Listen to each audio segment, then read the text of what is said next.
या हारे 5,000 युवा को जरूर हर सालाना रोजगार देंगे, और जीत गए तो 20,000 युवा को हम रोजगार देंगे, और जनता के बीच में हम हर वक्त हाजिर रहेंगे। देखिए, हवाई अड्डा जिसका मांग कई एक सालों से चल रहा है, और जब 2014 का इलेक्शन चल रहा था उससे भी पहले से चल रहा है कि हवाई अड्डा बेगूसराय में चाहिए। अगर हमको रोजगार बढ़ाना है तो हवाई अड्डा हमको चाहिए। बिना हवाई अड्डा, अगर कोई करोड़पति, कोई बिजनेसमैन जो चाहेंगे कि बिहार में कहीं भी आके हम रोजगार डालें, तो उनको बिना हवाई अड्डा के व्यवस्था को वो नहीं आएंगे हमारे राज्य में कारोबार डालने के लिए। छोटा मोटा उद्योगपति ही आ पाएंगे। हमारे बिहार के सारे मजदूर जो बिहार से बाहर जाके काम कर रहे हैं, उसमें कई एक मजदूर हैं, हर जाति के लोग हमसे संपर्क में हैं, और उनको जो यहाँ पे कोई पूंजीपति उस टाइप से नहीं मिल रहा है कि वहाँ पे वो ट्रेंड हो चुके हैं, लेकिन यहाँ पे कोई सेटिंग नहीं मिल रहा है कि वो आके यहाँ पे रोजगार उनके साथ करें। और जैसे आपका विधवा पेंशन, वृद्धा पेंशन और विकलांगों का जो पेंशन है, दिल्ली में 3,000 है, हमारे यहाँ 400 क्यों है?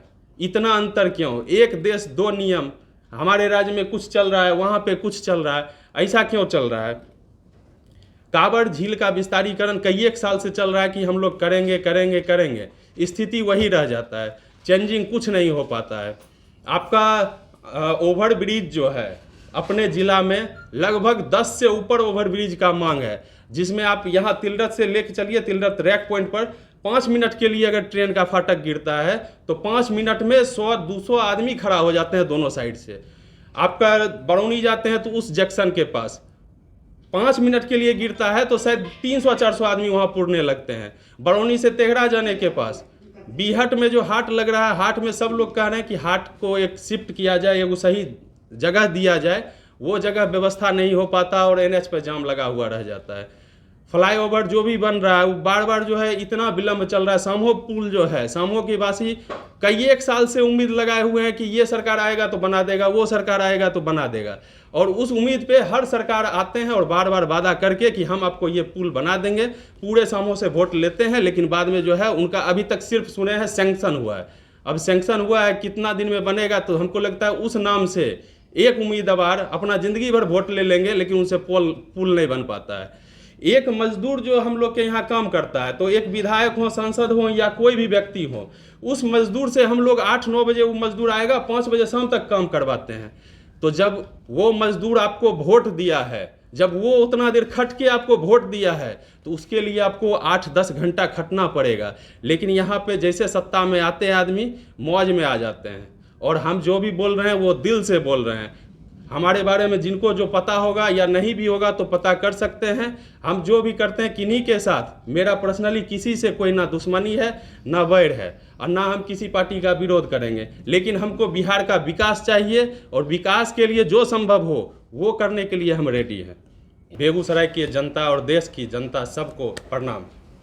मैं इंद्रजीत कुमार, दधीची देहदान समिति में मैं, मेरे पिताजी सुशील कुमार राय, मेरा भाई नीरज कुमार, तीनों ने अपना पूरा शरीर समाज के लिए देहदान कर चुका हूँ, जिसका किसी भी जाति पाति से कोई लेना देना नहीं रहेगा। हमारा कोई भी अंग मरने के बाद किसी भी जाति के लिए उपयोग हो जाए तो इससे बड़ी बात मेरे लिए कुछ भी नहीं है।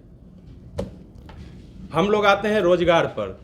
जैसे बुखार को चेक करने के लिए एक थर्मामीटर होता है, तो हम लोग जो एक थर्मामीटर, ट्रेन को एक थर्मामीटर मान के चलते हैं। जब बिहार के मजदूर जब बाहर जाते हैं काम करने के लिए, और साल में 2 बार मुख्य रूप से आते हैं, एक बार दीपावली के आसपास छठ में और एक बार होली में, और उस टाइम मैं भी एक मजदूर रह चुका हूँ, कई एक साल मजदूरी किया हूँ, रिफाइनरी में, जामनगर में, उड़ीसा में, बंगाल में, और मजदूरी में रीगर आप पता कर लीजिए कि किस क्वालिटी का वर्क होता है। धूप में सुबह से काम किया हूँ, और मजदूर कितना परेशानी से काम करते हैं वो हमको पता है, और हम इस समाज के लिए जो बढ़िया कर सकते हैं, हमको पता है कि यहाँ पे क्या कमी है, क्या गड़बड़ी चल रहा है, क्या समाज में परिवर्तन चाहिए, वो हमको सब कुछ पता है। हम अपना ड्यूटी करते हुए अपना पढ़ाई तैयारी किए थे। उस समय दादाजी रिफाइनरी एम्प्लॉय थे, लेकिन किसी कारणवश हम थोड़ा सा पछड़ गए थे,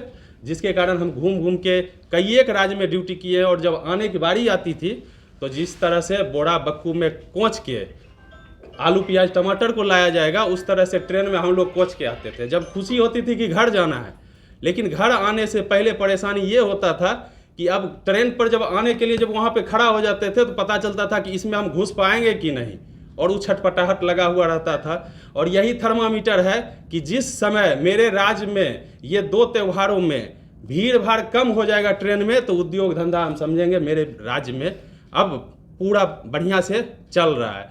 और सब नेता आते हैं और बार बार कहते हैं कि हम ये करेंगे, और ट्रेन का जो भीड़ है वो कंट्रोल नहीं हो पाता है। सबको बारी बारी से सत्ता मिल रहा है, लेकिन ट्रेन में उसी तरह से भीड़ हमारे राज्य में आ रहे हैं लोग। तो इस पे हम जनता से अपील करना चाहेंगे कि अगर हमको मौका मिलेगा तो हम 20,000 लोगों को सालाना रोजगार